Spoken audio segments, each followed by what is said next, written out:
Graça e a paz do nosso Senhor e Salvador Jesus Cristo. Aqueles que nos visitam, sejam muito bem-vindos, em nome de Jesus. Nós estamos na exposição de uma carta, que é a carta aos Gálatas. Ainda estamos no capítulo 1, Gálatas, capítulo 1. Nós estamos trabalhando com o tema Gálatas, capítulo 1, Gálatas, capítulo 1.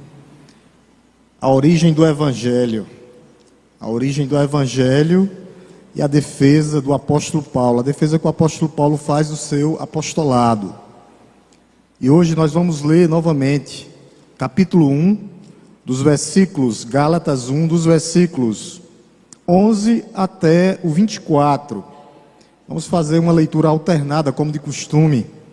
Aqueles que não têm Bíblia, vai estar exposto aqui no Data Show. Gálatas 1, do 11 ao 24. Gálatas 1, do 11 ao 24. A palavra de Deus nos diz assim: mas informo a vocês, irmãos, que o evangelho por mim anunciado não é mensagem humana.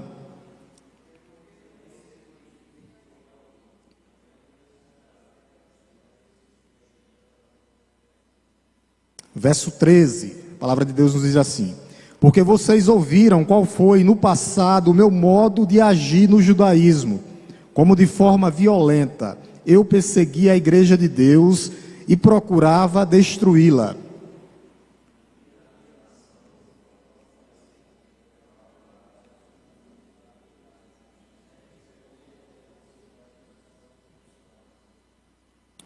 Verso 15. Mas quando Deus, que me separou antes de eu nascer e me chamou pela sua graça, achou por bem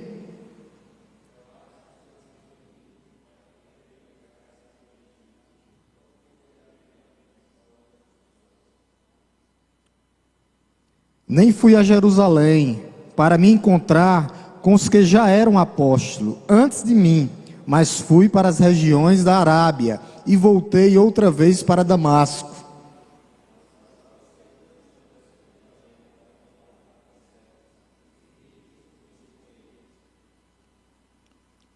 E não vi outro dos apóstolos, a não ser Tiago, o irmão do Senhor.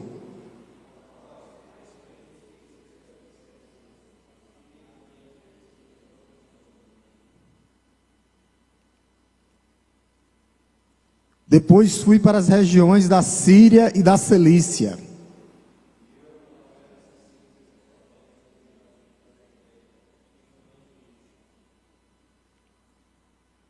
Ouviam somente dizer, aqueles que antes nos perseguia, agora prega a fé, que no passado procurava destruir.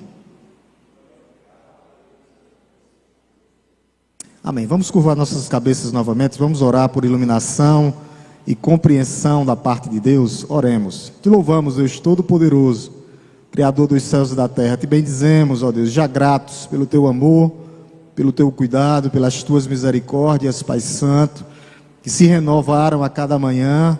Obrigado, Deus, que o Senhor possa falar aos nossos corações. Nos dá, ó Deus, compreensão da tua palavra, palavra revelada e inspirada. O que nós precisamos agora é de tua iluminação, ó Deus. É isso que eu te peço e já te agradeço, no nome santo e poderoso de Jesus. Meus irmãos, na quarta-feira passada nós terminamos o verso 13. E nós já tínhamos falado o início desse evangelho aqui, no início dessa perícope aqui, que vai do verso 11 até o verso 24. Que o apóstolo Paulo fala no verso 11, qual a origem do evangelho? Ele vai dizer que não é origem humana, não tem origem em homens. Ele vai dizer isso no verso 11. Mas informa a vocês, irmãos, que o evangelho por mim anunciado não é mensagem humana. Então o evangelho, as boas novas de salvação não vem de homens, mas vem do céu, do próprio Deus. A origem é eterna. Foi Deus que projetou antes da fundação do mundo o evangelho da salvação. Então não vem de homens. E ele repete no verso 12, olha o que é que ele diz: porque eu não recebi de ser humano algum, nem me foi ensinado, mas recebi mediante uma revelação de Jesus.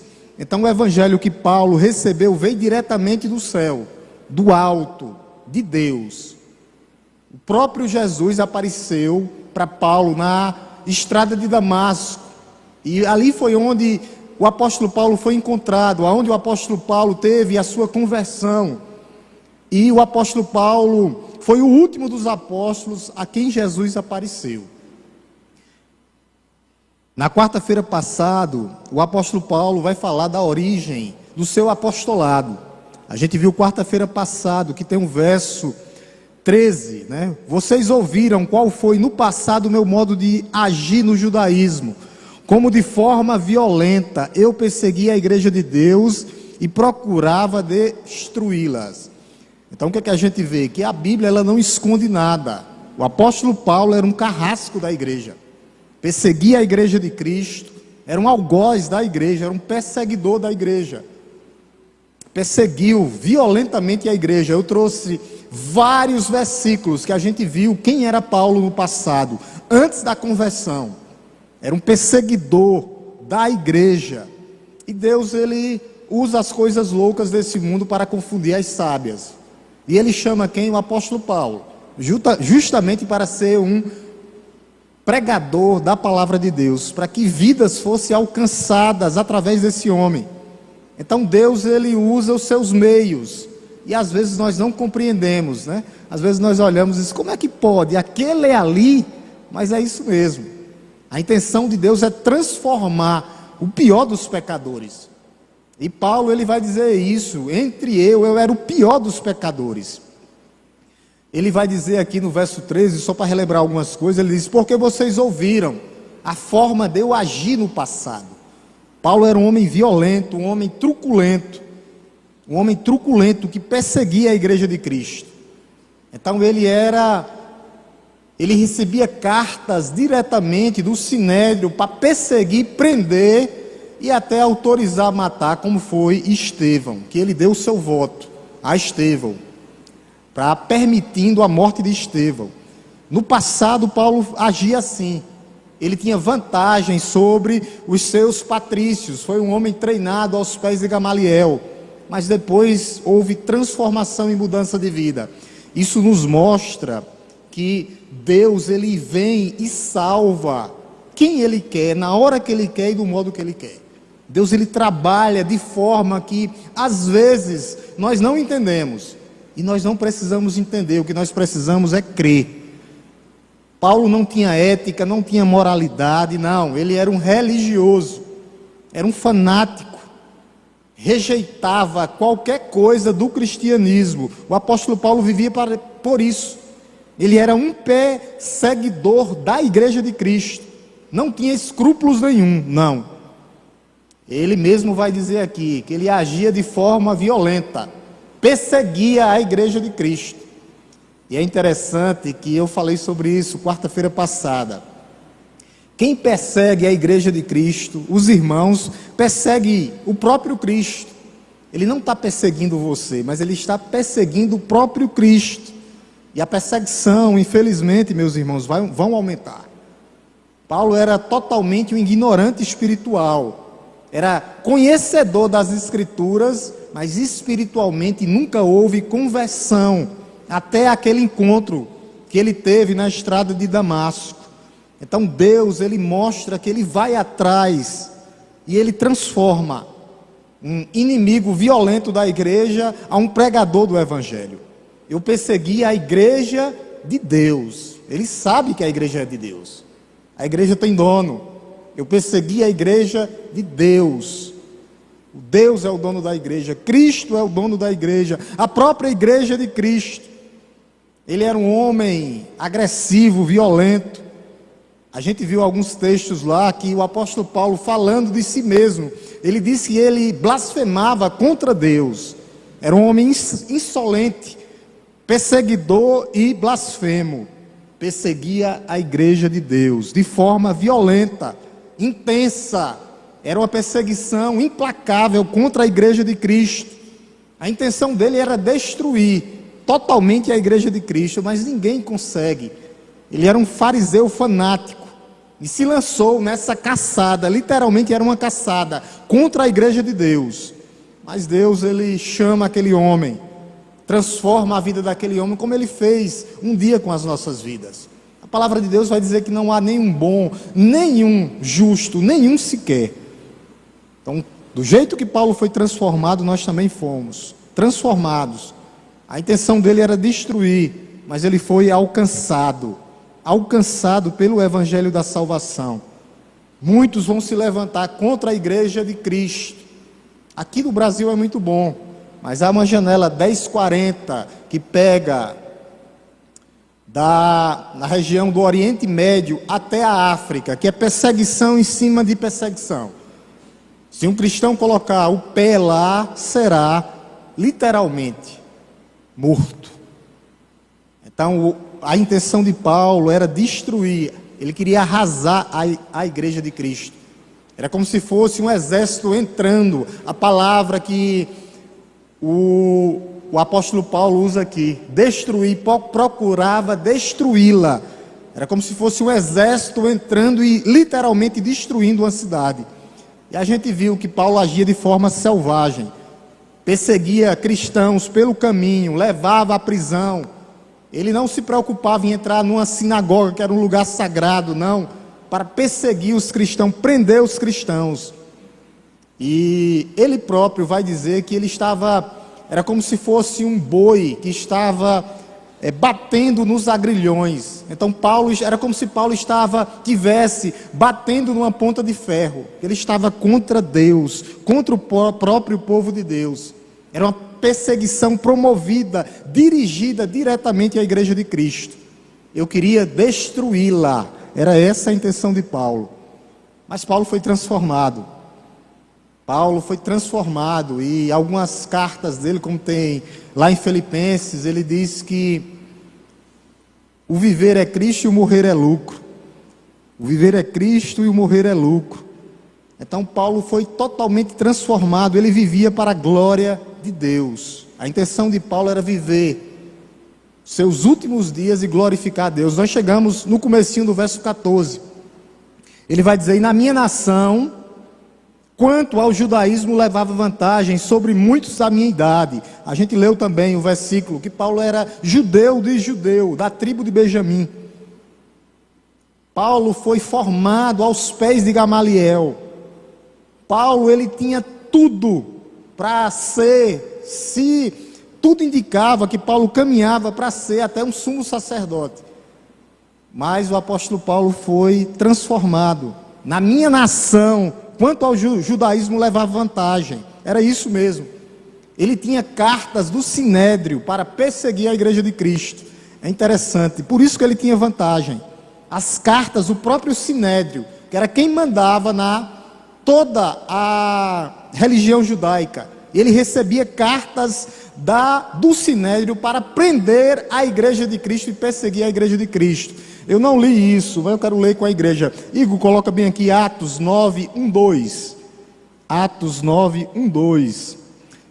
Porque ele tinha vantagem. Ele recebia cartas do Sinédrio autorizando prender e matar. O que é que ele diz? Saulo, ainda, respirando ameaças de morte.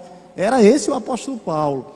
Contra os discípulos do Senhor, dirigiu-se ao sumo sacerdote, verso 2, e lhe pediu cartas para as sinagogas de Damasco, a fim de que, caso achasse alguns que eram do caminho, o caminho é Cristo, tanto homens como mulheres, os levassem presos para Jerusalém. Então Paulo não tinha misericórdia. Ele literalmente tinha autorização, por isso ele tinha vantagem sobre os da sua idade. Paulo, ele tinha justamente a autorização do Sinédrio. Para quê, pastor? Para prender os cristãos do caminho e jogar na masmorra. Era um fanatismo, legalismo misturado com religiosidade. Esse era o apóstolo Paulo, antes da conversão. Ele vai dizer aqui no verso 14 ainda que era extremamente zeloso.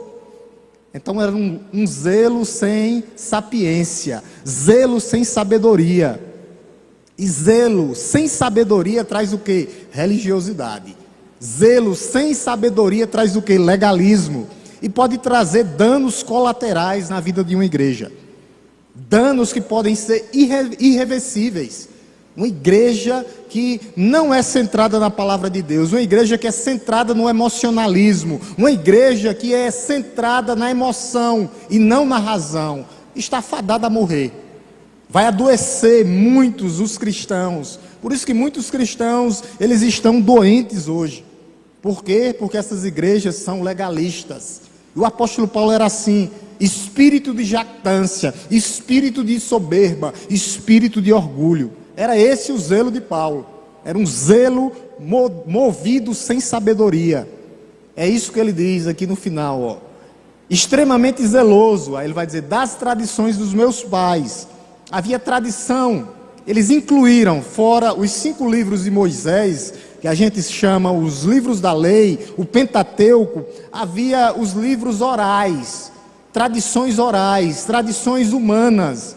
Então ele era zeloso nisso. E nós somos zelosos na tradição dos apóstolos. Tudo que está escrito na Bíblia, na palavra de Deus. Esse é o zelo da igreja. É através disso que nós mantemos o zelo. Mas o apóstolo Paulo, ele foi convertido. E eu creio que eu terminei na quarta-feira passada lendo esses 2 versículos com a igreja. E eu queria ler novamente. Igor, coloca aqui. Não, você está com sua Bíblia aí. Gálatas 2, 19 e 20. Gálatas 2, 19 e 20. Igor vai colocar aqui, Gálatas 2, 19 e 20, vai dizer assim, essa é a mudança do apóstolo Paulo após a conversão. Olha o que é que ele diz: porque eu, mediante a própria lei, morri para a lei, a fim de viver para Deus. Estou crucificado com Cristo. Verso 20, logo já não sou eu quem vive, mas Cristo vive em mim, e esse viver que agora tenho na carne, vivo pela fé no Filho de Deus, que me amou e se entregou por mim. Essa foi a transformação do apóstolo Paulo, de perseguidor da igreja a um homem que vivia para Cristo. Viver é Cristo, morrer é lucro. Vivo, quem vive, não vivo mais eu, mas Cristo vive em mim, é isso. E esse viver que agora tenho na carne, na minha pessoa, vivo pela fé no Filho de Deus, que me amou e se entregou por mim. E é assim que nós temos que viver. É assim que nós temos que viver. Cristo através de nós. Cristo em nós. Cristo em nós. O apóstolo Paulo vai falar disso. Cristo em nós, esperança da glória. Toda a esperança do crente está nisso. E Paulo recebe um chamado. E ele atende esse chamado, que é no verso 15. Olha o que é que ele diz. É um chamado.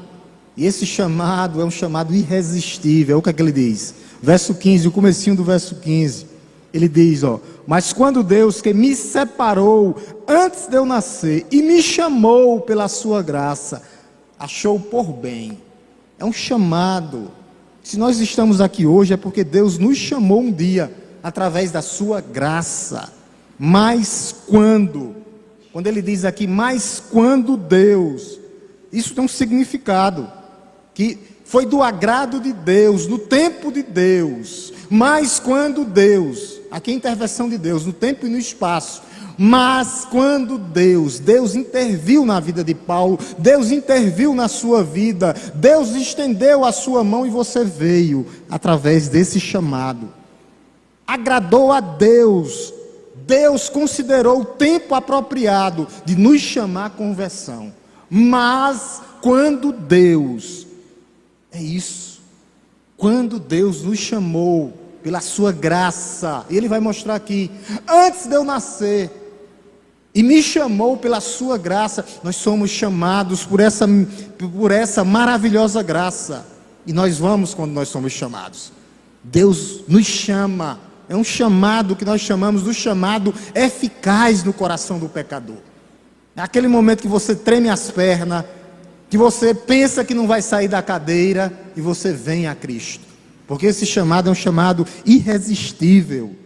Paulo fala desse chamado em outras cartas, desse chamado, e esse chamado ele foi separado para Deus, separado por Deus. Ele fala isso na sua epístola lá em Romanos. Eu queria ler esse texto com os irmãos, Romanos 1, Romanos 1, capítulo 1, versículo 1, vai estar aqui, o que é que diz aqui, dessa separação, esse é o mesmo termo que ele usa aqui, Paulo, servo de Cristo Jesus, chamado, novamente, chamado para ser apóstolo, aí separado para o Evangelho de Deus.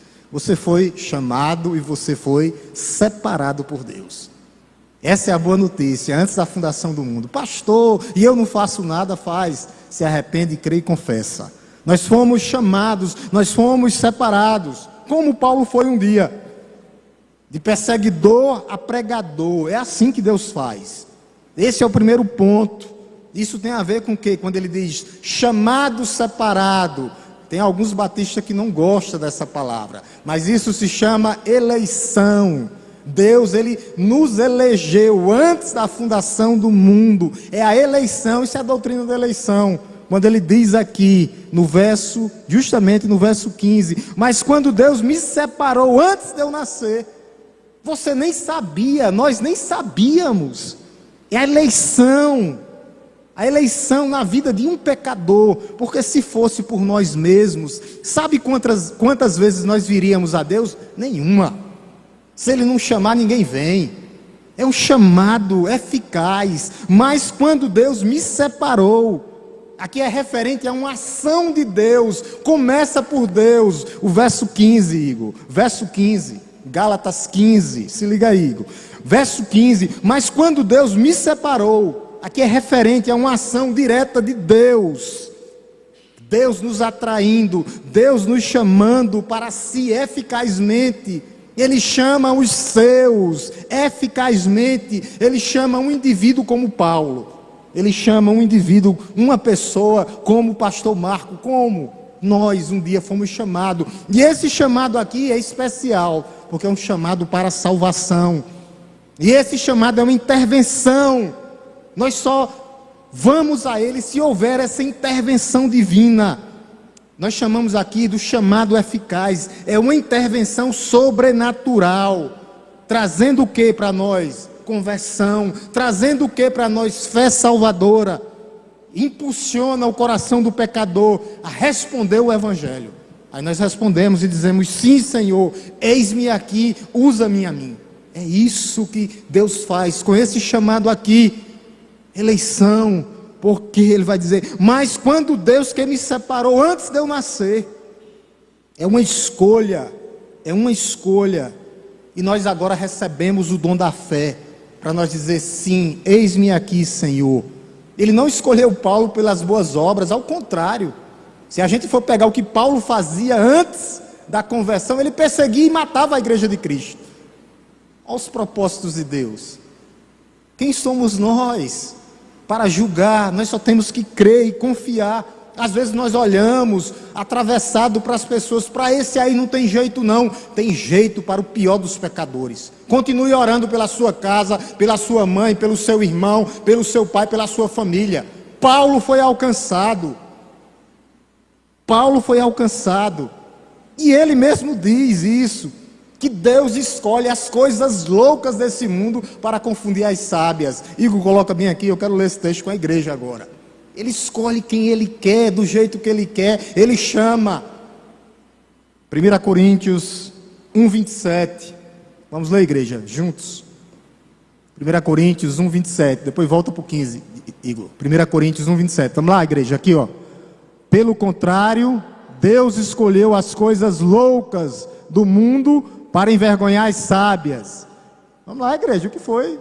Não é para eu só não, vamos começar de novo. Foi fraco, vamos começar de novo. Vamos começar aqui de novo, vamos lá. Pelo contrário, Deus escolheu para envergonhar os sábios, para envergonhar os fortes. Deus escolheu Paulo, Deus escolheu você, Deus chamou você, escolheu você. Você não está hoje aqui por acaso. É uma escolha de Deus. E Ele vai dizer, versículo 15, irmãos, da carta aí, Gálatas 1:15, Ele vai dizer, antes de eu nascer. Isso aqui tem uma fala aos nossos corações. Nós nem sabíamos, no ventre das nossas mães, Deus sempre esteve com os olhos em Paulo. Antes de eu nascer, a doutrina da eleição. antes de eu nascer. Não me pergunte por quê. Merecemos? Não. Porque Deus, Ele é amor. E Ele escolhe segundo a sua soberania. É por isso que Ele escolhe.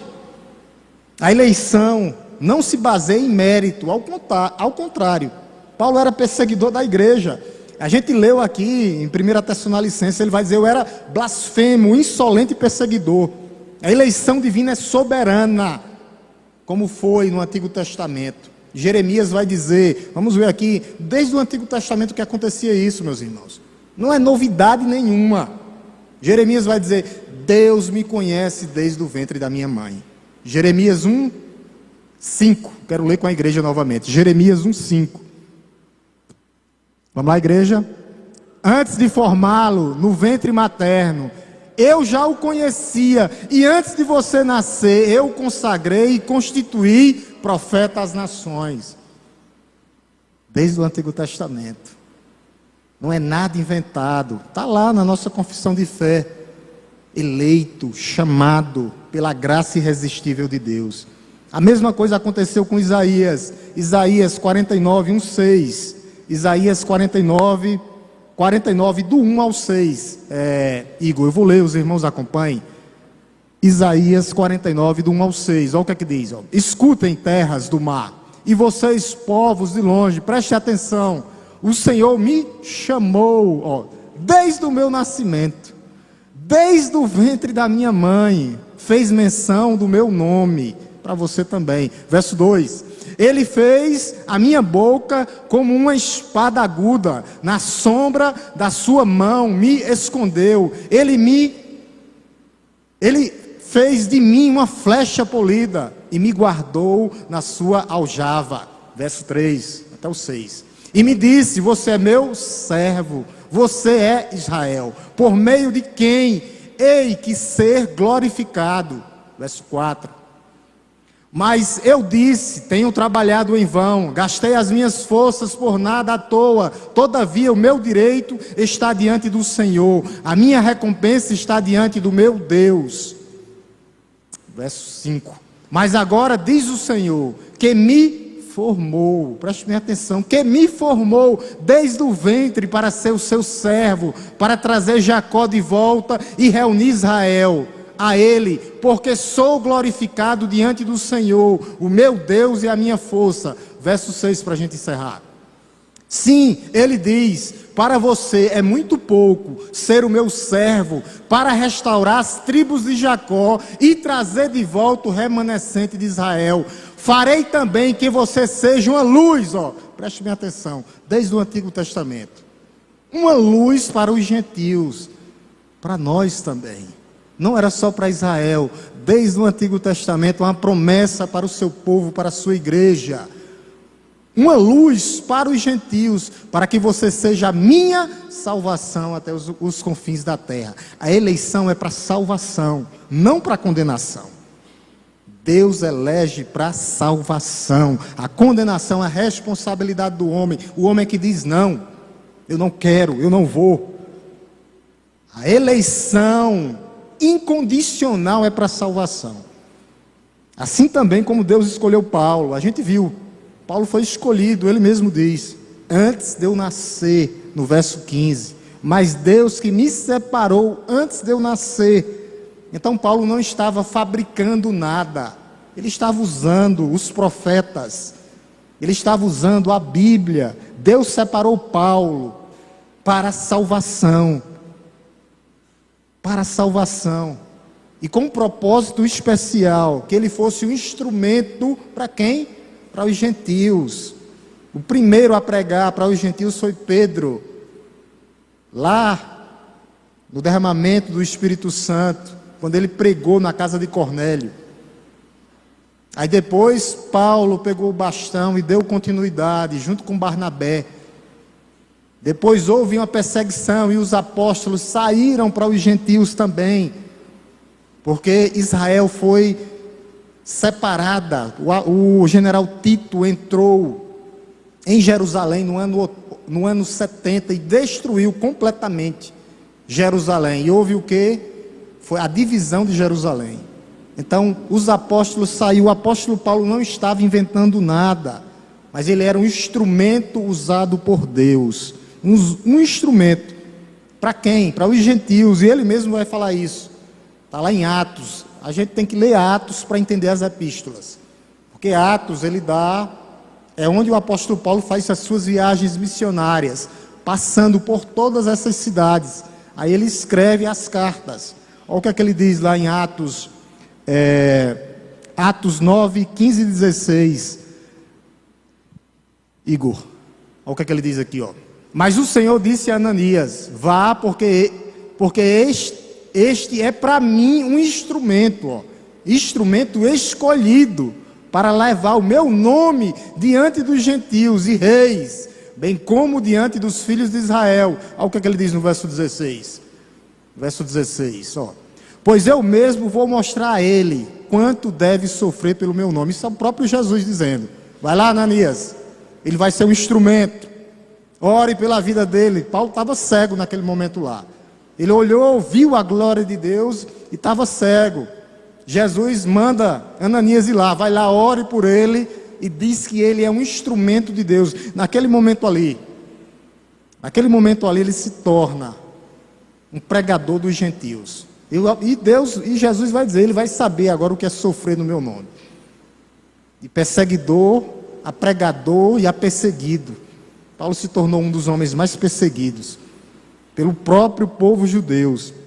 Então, no Antigo Testamento, a gente viu que Deus tinha os seus instrumentos, e os profetas, Isaías, Jeremias, e Deus agora ele usa o apóstolo Paulo. Bota bem aqui, Atos 22, 15, só para a gente ver. Atos 22, 15. Atos 22, 15.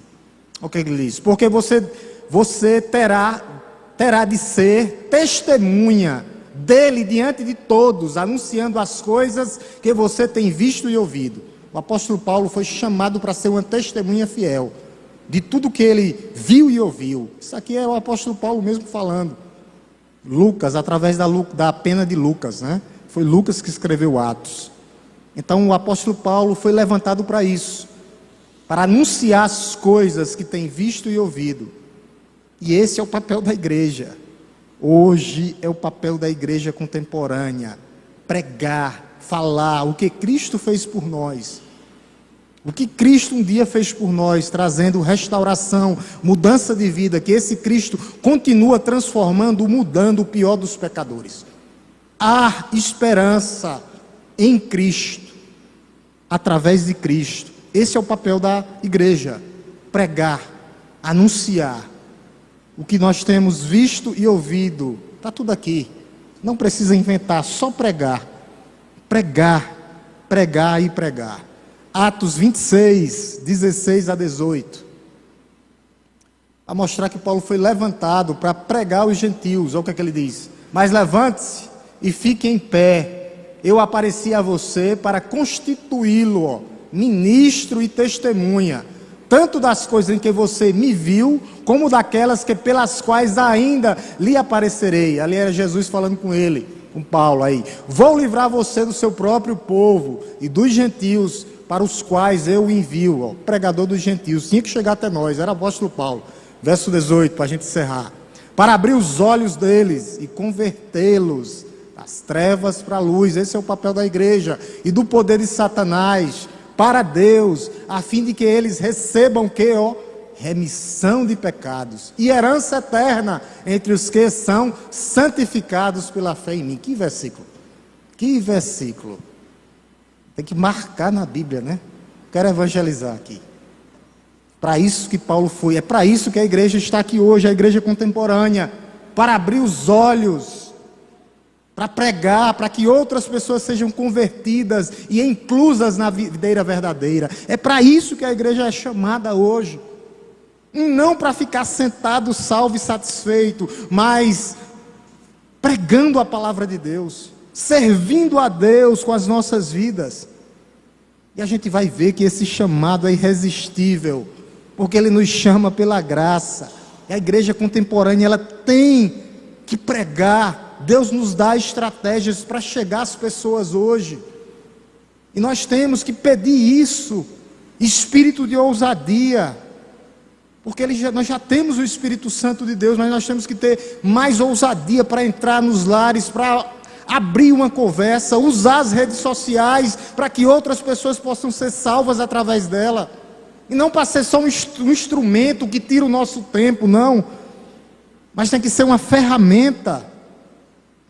Ele vai dizer que esse chamado é irresistível no coração do pecador. Olha o que é que ele diz aí no finalzinho do verso 15. Verso 15, tá? Gálatas 1,15, ó. Antes de eu nascer, ele vai dizer, e me chamou pela graça. É um chamado irresistível. Ele nos chama. Nos chama. Aqui é uma declaração. Declaração de Paulo. E me chamou, e nos chamou um dia pela sua graça. Nos chama da graça, para que nós pudemos agora hoje pregar o Evangelho. A profunda consciência que Paulo tinha aqui, da graça eficaz de Deus. Ele vai dizer isso no verso 15, né? E me separou antes de eu nascer e me chamou pela sua graça. Graça soberana. Graça soberana. Graça soberana e graça irresistível. Ele nos chamou. É essa a doutrina. Eleição soberana de Deus e graça irresistível. Não tem como fugir dela. Não tem como. Ele nos chama eficazmente. Meus irmãos, ele nos atrai com laços de amor fraternal. E quando ele chama, nós vamos a ele. Ele não só chama, ele chama e nos capacita para que nós possamos vir a ele e permanecer nele. A sua voz, através da sua palavra, é irresistível ao nosso coração. Quando é para o seu povo mesmo, você vem a ele, porque ele chama irresistivelmente.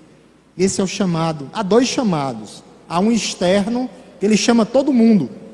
Deus amou o mundo. Ele ama o mundo incondicionalmente.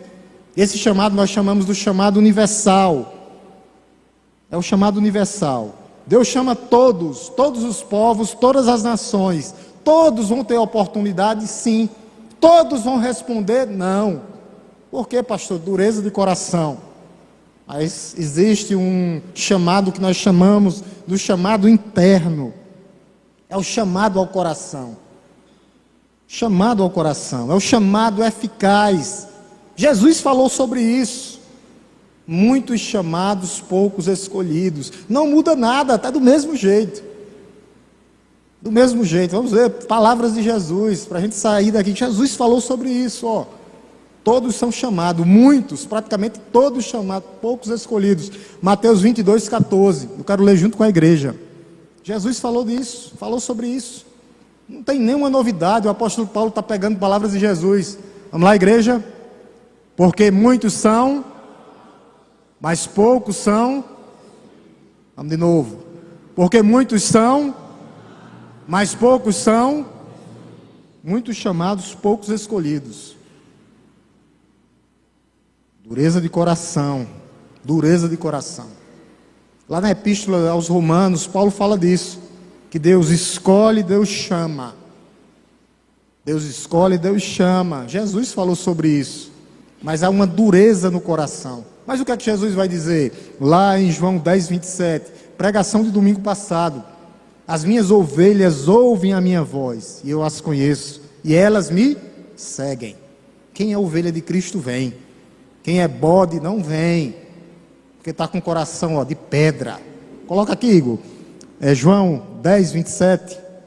Olha o que é que ele diz aqui. Quem é ovelha de Cristo ouve o chamado, que é o chamado interno, e vem. É esse chamado aqui que Jesus está falando. Ó. Vamos lá, igreja? As minhas ovelhas ouvem a minha voz, e eu as conheço, e elas me seguem. Quem é ovelha de Cristo vem. Pode às vezes vir toda machucada, mas vem, porque é filho de Deus. Os filhos que ele chama internamente ao coração, ele vem. Ele vem. Quem diz é Jesus. João 6:37. Porque nós somos dados por Deus. João 6:37. O que é que Jesus diz? João 6:37. Todo aquele que o Pai me dá, esse virá a mim. Fomos dados pelo Pai. E o que vem a mim, de modo nenhum lançarei fora. É o chamado interno. Você vem. Quando Deus chama as suas ovelhas, o seu povo, todo que é ovelha, que é chamado, vem. Deus é soberano nessa eleição. Nós não sabemos quem é, quem deixa de ser, quem vai endurecer o coração. O papel da igreja é só pregar. Nós não sabemos. Qual o papel da igreja? A gente não sabe nem dentro de casa. O que nós temos que fazer? Pregar, pregar e pregar.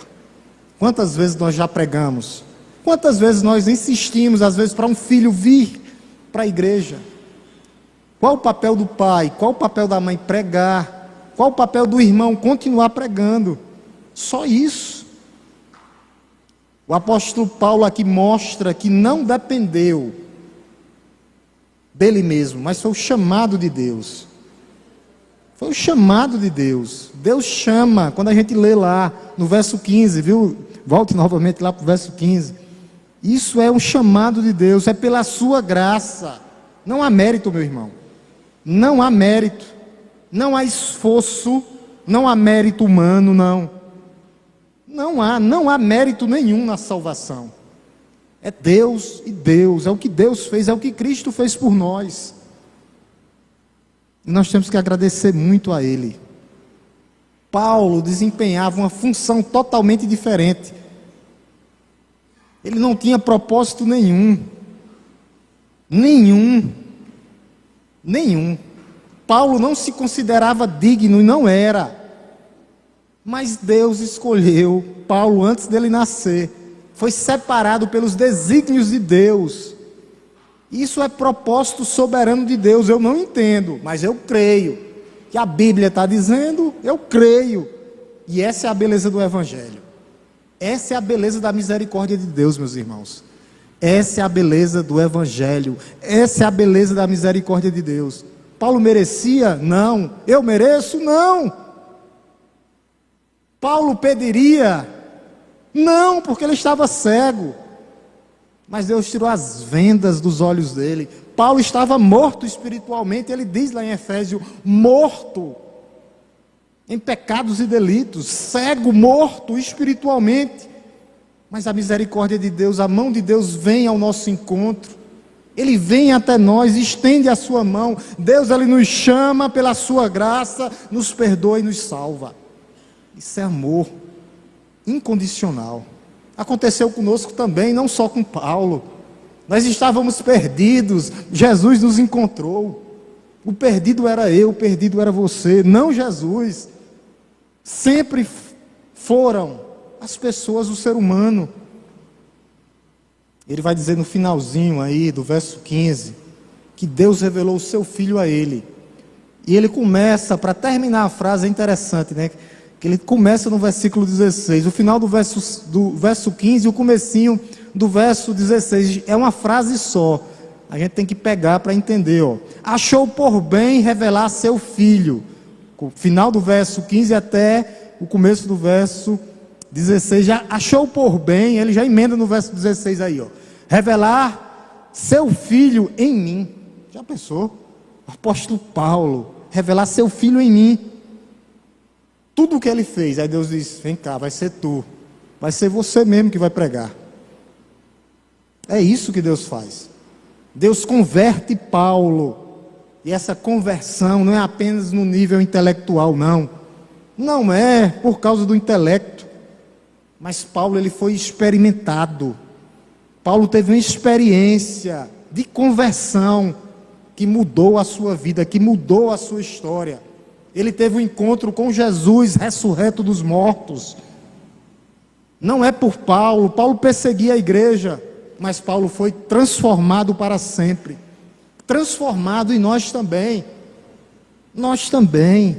A conversão de Paulo não foi uma experiência psicológica, não, uma histeria emocional como algumas igrejas têm aí, não, nunca foi isso.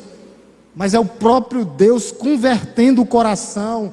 É uma ação do Espírito Santo de Deus convertendo o homem do pecado, da justiça e do juízo. Por isso que é uma ação radical na vida desse homem. Revelar seu filho em mim. Um homem que perseguia e matava a igreja. E Deus faz isso para envergonhar. É isso que ele faz. E Paulo agora se torna um pregador do evangelho, antes perseguidor. E por que era que ele perseguia? A cegueira espiritual. Ele pensava que Jesus, a igreja de Cristo, estava alicerçada sobre um agitador qualquer, sobre um falso profeta. Não, não era. Mas ele não sabia, ele estava cego. Ele estava cego. E os seus olhos foram abertos. E ele agora reconhece o Messias como seu Salvador, como seu Senhor, como Salvador do mundo. O mesmo Cristo, esse Cristo que ensinou aos seus discípulos durante 3 anos, ele também capacita o apóstolo Paulo, aparece para Paulo. O apóstolo Paulo, aconteceu isso com ele. Assim, o apóstolo Paulo não inventou ensinamento nenhum, não, mas ele recebeu de Deus, recebeu do céu, recebeu do alto. Coloque bem aqui, Igor, Romanos 1,5. Romanos 1,5. Romanos 1,5. Romanos 1,5. O que é que ele diz? Por meio dele, viemos a receber graça e apostolado, por amor do seu nome. Aí ele vai dizer por quê? Para a obediência da fé entre todos os gentios. Ele foi levantado para pregar aos gentios, para chegar à igreja de Cristo, essa pregação. Nós fazemos parte desse povo. 1 Coríntios, Igor. 1 Coríntios 11, 23. 11, 23. O que é que ele diz? Porque eu recebi do Senhor o que também lhes entreguei. Ele entregou o que tinha na palavra de Deus. Que o Senhor Jesus, na noite em que foi traído, pegou o pão, aí ele vai dizer o restante aí. Mas ele recebeu da mesma forma, o mesmo evangelho, foi entregue do mesmo jeito. Do mesmo jeito. Esse evangelho não muda. Por isso que não há outro evangelho.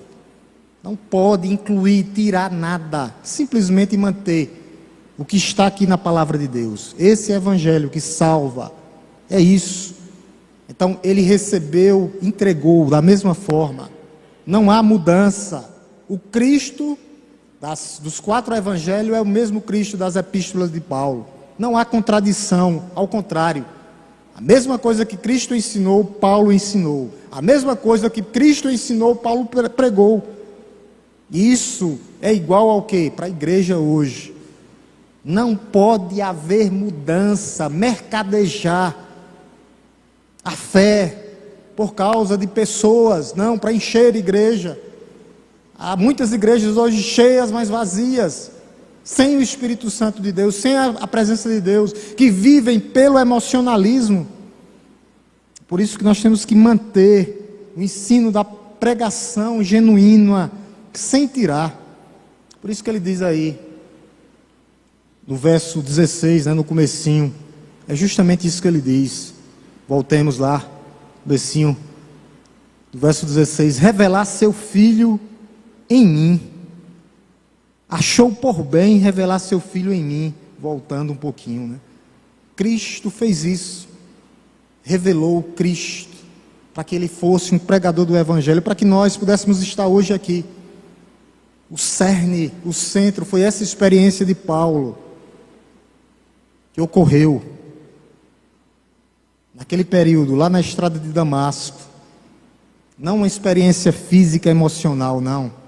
Mas aqui é uma experiência que muda. É interessante que ele diz, no verso 16, a palavra aqui, revelar seu filho. A palavra no grego aqui é um invólucro. É um revestimento completo. Vou falar de gesso. É um revestimento completo. Revelação. Paulo foi totalmente revestido pela glória de Deus. Um revestimento completo. Totalmente revestido. Totalmente revestido, completamente. Porque ele vivia obscurecido, cego da verdade. e depois, no encontro, ele fica aos pés de Cristo. Cristo coloca ele aos seus pés. Aos seus pés. Por isso que Paulo vai dizer que o Senhor, quando ele nos encontra, ele tira o véu. Nós estávamos com véu, cegos. Ele fala isso lá em 2 Coríntios. O véu é tirado. O véu da cegueira espiritual. Agora nós vemos através da sua palavra. A luz de Cristo chegou, brilhou em nossos corações. O apóstolo Paulo vai dizer isso. 2 Coríntios também, 4:4. Deixa eu colocar esses versos aqui para a gente ver. Ele vai dizer que a gente estava com véu. Coloque bem aqui, 2 Coríntios 3:16, para a gente ler esses dois textos e a gente encerra com a pergunta. Lucas disse que quer perguntar hoje, não perguntou. Vamos aqui, ó.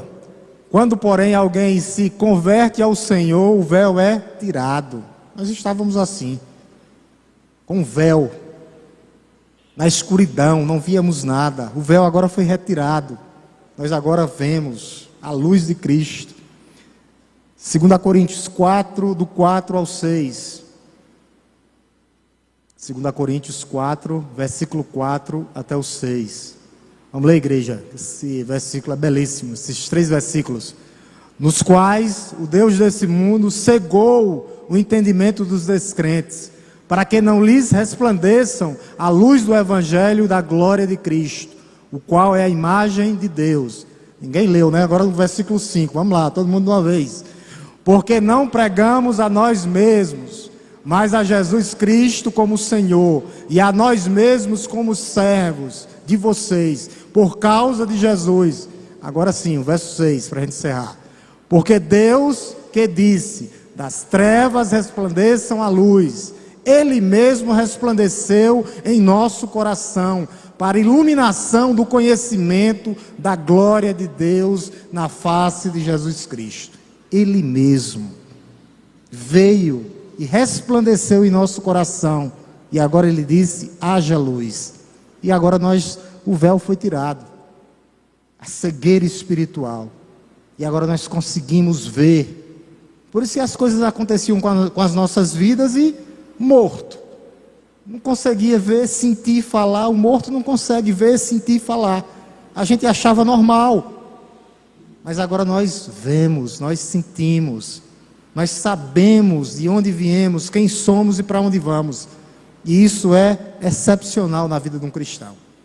Nós temos todas as garantias. Louvado seja Deus. 5 minutos para a pergunta. Vamos lá, Janderson. Pergunta ou alguma afirmação, Giliardo? Os nossos visitantes também podem fazer alguma pergunta. Se quiserem fazer, fiquem à vontade. Estou falando de você não, Violante. Você já é da igreja. Ei. Vamos lá, Janderson.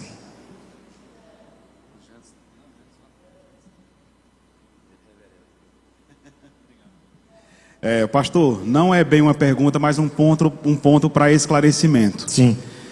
Foi falado hoje na mensagem em diversos termos, alguns que são bem resistidos, né? Pelo meio batista hoje, eleição, graça irresistível, soberania do Senhor, mas é inegável que nós somos herdeiros de muitos reformadores e é inegável também que a literatura reformada é muito densa e sua teologia é bem robusta. Sim. E nós bebemos muito dessas fontes, né? Mas no meio reformado existe também uma divisão. Nós temos escritores como Calvino, alguns pontos também de outros escritores também que defendem a dupla predestinação. E nós temos também outros escritores como Bavinck, como o próprio Charles Spurgeon, que tem uma visão mais neocalvinista, né? Que trazem uma visão de que o Senhor determina a nossa salvação, mas que a responsabilidade humana é a causa da nossa perdição. Claro, claro. E trazem uma visão que não tem essa dupla predestinação. Então, o ponto de esclarecimento seria esse, sobre essa diferença entre o hipercalvinismo e a dupla predestinação e o neocalvinismo sobre a soberania do Senhor quanto à nossa salvação e a responsabilidade humana. Amém. Deixa eu botar um ponto aqui para ficar mais simples aqui. O que é que Janderson está falando da dupla predestinação, que alguns teólogos dizem? Que Deus predestina para a salvação e para a condenação. Nós batistas não temos essa linha. A responsabilidade da condenação é do homem, que vai ouvir, endurecer o coração e dizer não para Deus. Mas ele elege para a salvação. E essas duas linhas não dá um contexto de quebrar o que a palavra de Deus diz. Não, elas se harmonizam. Deus elege para a salvação, e o homem é responsável pela condenação. E tem vários textos que a gente pode mostrar isso aqui, né? Então, o que é que o neocalvinismo, muitos pregadores dizem? Que Deus elege para a condenação. Aí a gente fica, e aí? Mas a palavra de Deus tem vários textos que mostram que não. Que Deus chama,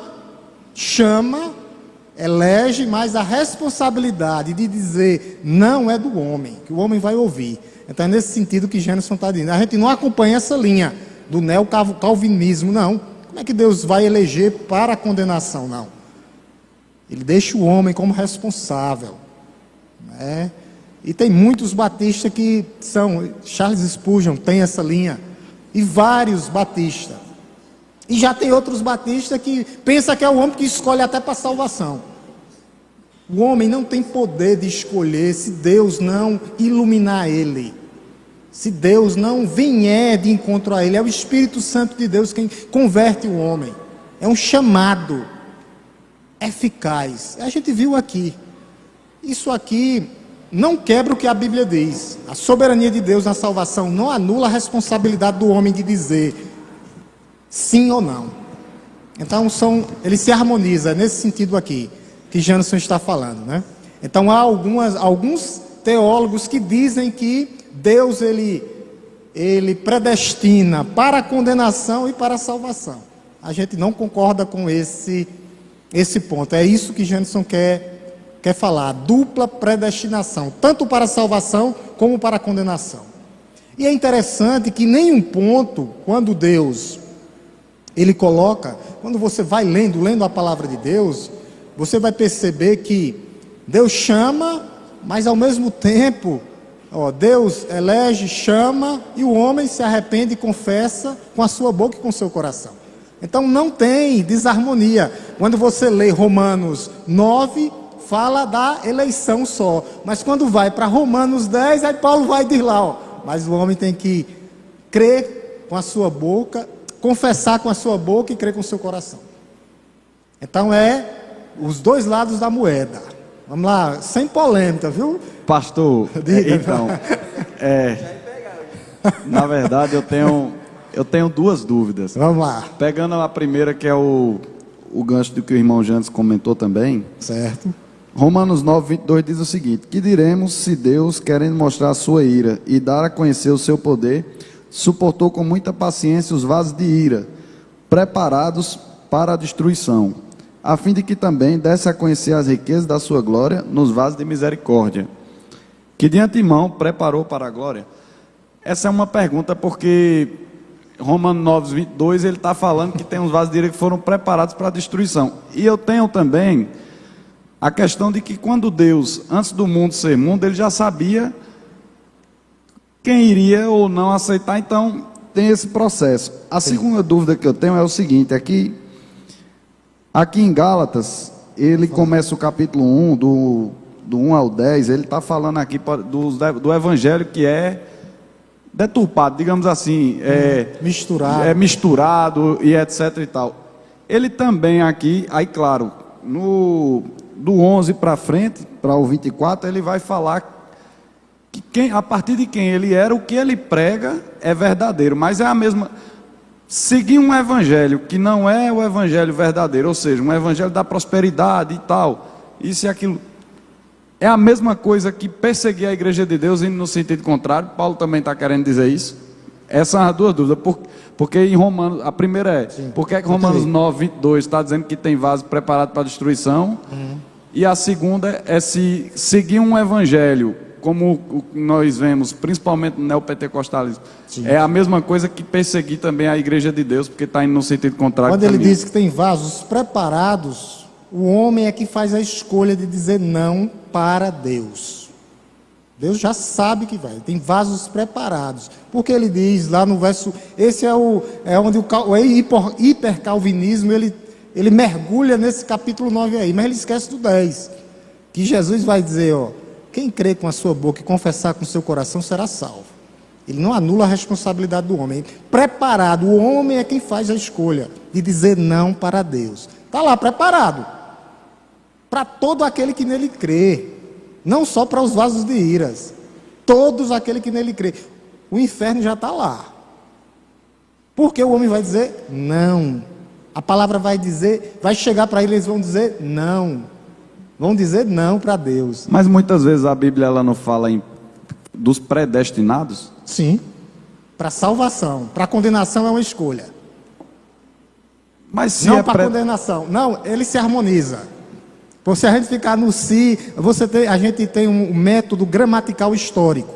Que a Bíblia ela não se contradiz, ela se harmoniza. Quando ela diz que são preparados para predestinação, quando a Bíblia diz Romanos, Efésios, é para salvação e não condenação. Toda vez que você lê, vai ser salvação.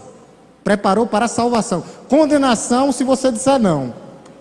Então, mas o que é harmonia? Mas o que é predestinado à salvação?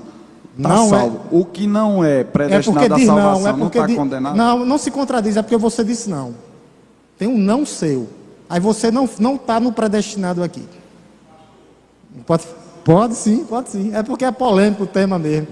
É porque Janderson abriu, mas é bom para a igreja. Não, é um tema polêmico, mas necessário ser discutido, entendeu? Romanos 9 é muito usado pelos hipercalvinistas, de fato. Porque ele parece que vai nos dar a resposta. Porque nós sabemos que o Senhor é soberano e nós somos responsáveis pela nossa perda, caso ocorra. Como harmonizar as coisas? E aí Paulo começa com uma pergunta: que diremos, pois? É o Senhor injusto? Aí você vai esperar a resposta que ele vai dar. Agora sim, ele vai explicar, ele vai elucidar essa questão agora. Ele diz: quem és tu, vaso? Porque o oleiro pode do mesmo barro fazer um vaso para a honra e um vaso. Então assim, é como Marco Granconato diz: o Senhor é soberano e nós somos responsáveis. Como harmonizar as duas coisas, nós não temos a resposta. Mas nós só sabemos que na palavra de Deus, o Senhor é soberano e nós somos responsáveis. Se a gente ficar com essa dúvida, vai rolar até o final da vida. Porque são duas linhas, duas lentes. Viu, Lucas? Duas lentes no mesmo grau. Soberania e responsabilidade. Não anula uma a outra. É porque a Bíblia se harmoniza. Então, porque se entrar na discussão, aí você vai olhar como um texto contradizendo o outro. Não se contradiz. Não, eu estou entendendo e eu não vou, assim, prolongar não, porque eu sei que isso aí a gente iria até o fim da vida, mas quando o Faraó, por exemplo, não foi Deus que endureceu o coração dele para que ele dissesse não? Então, de alguma forma... Mas ao mesmo tempo, depois vai dizer que ele endureceu. Por que foi que Deus endureceu? Para manifestar a glória de Deus. Aí tem que pegar o contexto completo. Se você pegar em versículo isolado, aí fica sem contexto. Não, eu estou entendendo. Porque o que eu penso é o seguinte: é que se Deus ele é soberano, até se você quiser dizer não, ele bota para você dizer sim. Aí sim, mas aí onde é que está? Ninguém sabe quem vai dizer não e quem vai dizer sim, só Deus. Por isso que o papel da igreja é pregar. É pregar. Agora, a minha segunda pergunta da questão de Gálatas no caminho, ou pregar um evangelho que não é o evangelho verdadeiro, ou seja, um evangelho de prosperidade, isso e aquilo, é a mesma coisa que perseguir a igreja de Cristo, como Paulo era perseguidor. Ele também quis usar esse sentido aqui, porque ele fala que o evangelho dele, ele diz aqui: mas ainda que eu mesmo, um anjo vindo do céu, pregar a vocês um evangelho diferente. Seja e tal. Aí depois ele fala: porque vocês ouviram qual foi no passado meu modo de agir e tal. E ele vai falar que ele era perseguidor enfim. Eu tendo a oportunidade de conversar um dia com o Paulo, eu vou dizer aí: rapaz, tu era ruim. Quando chegar no céu, você vai ter essa oportunidade. Mas assim... Mas veja só, eu entendi a pergunta. Tem isso também? Eu entendi. Lucas, tem uma... uma questão entre erro e heresia, né? Há igrejas hoje que têm o erro. Então não são seitas heréticas, mas o apóstolo Paulo é claro aqui, que seja maldito. Maldito seja aquele que pregue outro evangelho. Então a gente não pode diminuir as palavras de Paulo, mas ao mesmo tempo há um erro entre heresia e entre erro e heresia. Heresia é uma coisa. Quem está na heresia pode ter certeza que está o quê? O que é que ele vai falar, o apóstolo Paulo? Falsos profetas. Entendeu? Maldito seja. Aí ele vai dizer que eu mesmo desça ou um anjo do céu. Então a gente não pode tirar o efeito da palavra, não. Nem pode ir contra o que a palavra de Deus diz. Então essas pessoas estão criando um caos dentro da igreja brasileira hoje, que está conduzindo muitos para o inferno. É uma heresia. É uma heresia. Agora há dentro no meio pentecostal que há o erro, que às vezes é a língua ou emocionalismo, mas eles são nossos irmãos. Mas quando você parte para a heresia, aí não tem jeito. Não tem. Paulo aqui, ele não permite mesmo, ele combate ferrenhamente a heresia. E esse é o modismo hoje, porque muitos hoje, eu estava conversando com o Giliardi hoje, as igrejas estão caindo para o quê? Para o emocionalismo. Aí você tira Cristo, fica no homem. Isso é um perigo para as igrejas hoje. Que você entra no que nós chamamos de legalismo. O que é o legalismo? É qualquer coisa que tira ou acrescenta alguma coisa mais Cristo para a salvação. Já aceita. Jesus e sábado. Quem salva é Jesus. Não é o sábado? Incluíram alguma coisa. Aceita. Jesus mais prosperidade. Aceita. Jesus mais. Sempre eles colocam. Ou Jesus menos. Legalismo. Depois, vou abrir mais tempo quando você vier. Vou botar 20 minutos agora. Toda vida que você vier, porque vai ser 20 minutos, vou parar 20 minutos antes. Já passamos 8, vamos orar em nome de Jesus? Meus irmãos, sejam muito bem-vindos, nossos visitantes, em nome de Jesus. Se quiser fazer alguma pergunta, se eu não souber, Lucas responde, está aqui, viu? Do lado, para responder. Vamos orar em nome de Jesus, oremos, agradecendo a Deus. Depois a gente termina, e vai ter mais polêmica na carta aqui, que é assim mesmo. Oremos, te louvamos, Deus Todo-Poderoso, porque o Senhor nos ilumina, ó Deus, para compreender a Tua palavra. Ó Deus, sabendo que o Senhor é soberano, ó Deus, na salvação, ó Deus, mas sabendo que o homem é responsável por dizer não. O Senhor nos dá uma oportunidade, mas nós não sabemos quem é quem. Nosso papel é pregar, ó Deus, falar com humildade, para que outras e outras pessoas possam receber esse evangelho da salvação. Ó Deus, se arrepender, crer e confessar. Mas o Senhor, ó Deus, tem os seus decretos soberanos, e nenhum deles serão frustrados. E nós cremos nos seus propósitos, ó Deus. Cremos, ó Deus, que o Senhor é um Deus todo-poderoso. Ó Deus, que o Senhor está no controle da história, ó Deus, que tudo, ó Deus, está debaixo do teu controle. Que nada foge do teu controle, nada foge da tua autoridade. Obrigado, Senhor, que o Senhor possa nos conduzir para os nossos lares, que o Senhor nos dê um restante de semana, ó Deus, abençoada e abençoadora, para a glória do Teu nome. Amém? Deus nos abençoe, meus amados irmãos, Deus nos abençoe. Quarta-feira tem mais, vou abrir 20 minutos.